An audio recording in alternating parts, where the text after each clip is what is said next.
A minha questão é a seguinte, é que vocês não sabem nem o começo da missa de uma relação com o PT. Eu ajudei o PT e o Lula ao longo dos últimos 20 anos. Preste bem atenção aí, o petista mais ranheta. Na crise do mensalão eu estava lá todo dia às 7 horas da manhã. No impeachment da Dilma, o Ceará foi o único estado do Brasil que deu 2/3 dos votos contra. Eu me demiti da CSN, onde eu tinha um super salário de executivo, para ir para a rua brigar, enfrentei ameaça física, o meu irmão enfrentou ameaça física, tudo para tentar ajudar. Quando vem as eleições agora, até as pedras do caminho sabiam, e eu repeti 1 milhão de vezes, que a lei da ficha limpa não permitiria que o Lula fosse candidato. Todo mundo sabia. O que é que faz o PT? Resolve assustar o povo brasileiro ou comover o povo brasileiro, como preferir, lançando uma candidatura natimorta do Lula, cuja premissa é a ignorância da gente. Assim, ó, o povo brasileiro é um bando de idiota, nós vamos enganar, vamos dizer que o Lula é candidato, fica todo mundo apaixonado pelo Lula, e no dia seguinte, quando o Lula de fato não for candidato, a gente pega um poste e lança o poste para ganhar a eleição. Isto não se faz. O país não aguenta mais isso. E se a rigor você tiver um pouquinho de equilíbrio, isso foi o que o Lula fez com a Dilma.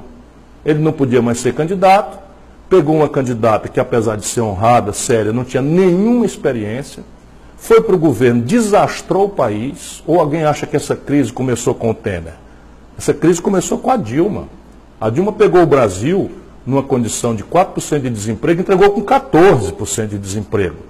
O ódio das pessoas pela desvalorização do real, pelo desmantelo, foi agravado porque ela escolheu o Levi, esse mesmo que vai trabalhar com Bolsonaro, foi escolhido pela Dilma para ser ministra. Aí esquece tudo, dá no impedimento, compromete a democracia do país. Quem faz o golpe é o Renan Calheiros e o Eunício Oliveira, que são senadores que comandam o Senado brasileiro, e o seu Lula acerta com o Renan Calheiros e com o Eunício Oliveira a votação no Haddad. Por que eu sou obrigado a aceitar isso? Eu sabia que essa era uma condição perdida. Não quis atrapalhar, viajei. Anunciei que não votaria no Bolsonaro, mas não aceito mais votar nesse tipo de fato consumado do PT. Isso está ferrando com o Brasil, meu irmão. A maior força vitoriosa hoje no país não é o direitismo, não é o fascismo do Bolsonaro, é o antipetismo. Ou então que vem o PT dizer em público que 68% do eleitorado de São Paulo é fascista. Eu não aceito isso. Pois bem, o resultado da eleição em São Paulo foi 68% Bolsonaro, 32% Haddad. Sabe quanto foi aqui no Ceará? Eu ganhei aqui no Ceará a eleição, no primeiro turno. No segundo turno, o Haddad tirou 70% dos votos aqui. E na terra dele, em São Paulo, bota a mão na cabeça, irmão. Você petista, pensa um pouquinho. Em São Paulo, o Haddad tirou 32%. Aliás, 2 anos atrás, o Haddad tirou 16% dos votos, perdeu a reeleição no cargo de prefeito por Dória, esse farsante.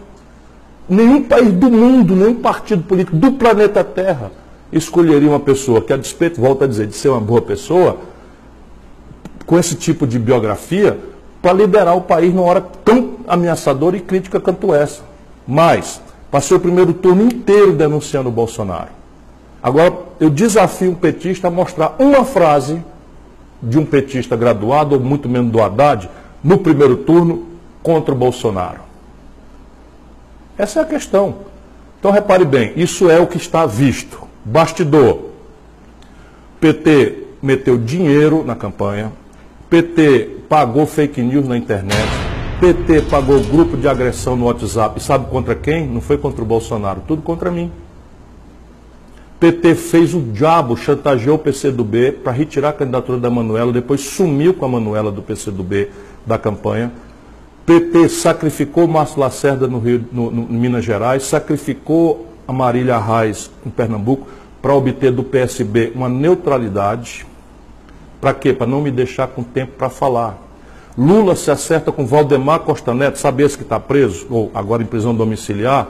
Lula acertou-se com ele para não deixar o tal fração do Centrão vir em meu apoio. Ou seja, me escolheram como adversário de forma mesquinha, miúda, inescrupulosa e antidemocrática, e depois acham que eu sou obrigado, 20 anos de luta, a repetir. De maneira que entre o fascismo e a corrupção sistemática que a cúpula do PT representa, eu optei por sair.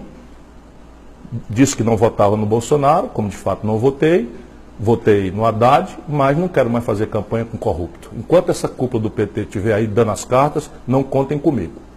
Por exemplo, quando a Dilma nomeou Lula ministro, o PT chamou todo mundo de golpista porque um ministro do Supremo deu uma liminar contra a posse do Lula no ministério. Agora, o Bolsonaro nomeia o Moro para ministro, o que é que faz o PT? Pede à justiça uma liminar para não deixar o Moro tomar posse. A gente não aguenta mais isso. Na prática são iguais. Nós precisamos encerrar essa crônica e garantir o rito da democracia. Qual é? A maioria vota, escolhe quem foi eleito e o eleito vai governar. Cabendo a nós, num primeiro momento, cumprimentar, reconhecer a vitória e, no segundo momento, cobrar, exigir. E, nesse momento, como houve um grande terror espalhado pela cúpula do PT de que há um risco à democracia, nós precisamos estimular o Bolsonaro a jogar o jogo democrático. E a forma de fazer isso é cercá-lo com as instituições. Não é? O parlamento é o mais importante, mas na medida em que o PT cooptou praticamente ou aparelhou as instituições da sociedade civil brasileira, nossa sociedade civil hoje está muito frágil, muito debilitada. Deixa eu ver se eu explico bem para vocês. Cadê o exército do Stedley? Uma pergunta, cadê o exército do MST? E entope o MST de dinheiro, tal, coopta, aí pega o MST, pega lá 3 companheiros, 4 companheiros de boa fé, fanatizados pela crônica, bota para fazer greve de fome. Cadê a greve de fome? Lembra? Pegaram 5 companheiros do MST, pobres, e fizeram uma greve de fome em Brasília, reclamando da liberdade do Lula. Percebe? Isso ninguém aguenta mais no Brasil. É preciso que a gente vire essa página e jogue o jogo, volto a dizer, da democracia. E a democracia no Brasil, até o presente momento, ainda está preservada. E esse é o nosso movimento. Nosso movimento é proteger a democracia. O Eric pergunta sobre isolar o PT da oposição. Nós não queremos isolar o PT. O PT vive de mimimi, faz e acontece com todo mundo e não arca com as consequências dos seus atos. Não é?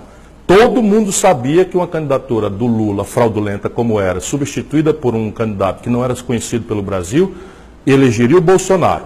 Todo mundo sabia. As pesquisas todas indicavam, tudo estava dito, mas o PT faz a besteira, elege deputado, que era o que eles queriam fazer, e começa a achar culpado e não fazem uma reflexão, um mínimo de humildade para compreender as bobagens que fizeram, porque já não fizeram lá atrás, com a imposição da Dilma, pela exploração do auge da popularidade do Lula. E agora a grande questão é essa. Quer dizer, nós vamos fazer o que com o Brasil?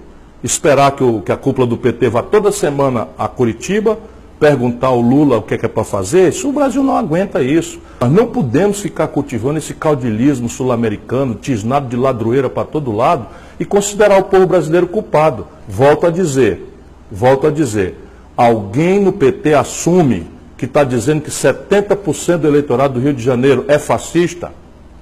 Pois essa é a proporção de gente que votou no Bolsonaro. Alguém assume no PT que mais de 65% do eleitorado de Minas Gerais é fascista, é de direita, quando o Lula ganhou as eleições nesses 3 estados, todas as vezes? Essa é uma questão que a gente precisa pensar. Eu respeito o povo brasileiro. Quis muito que votasse em mim. Preferiu votar no Bolsonaro com ódio ao PT, acho que foi um erro, respeito profundamente e espero amanhã merecer a confiança das pessoas, porque falo com franqueza, com fraterno respeito.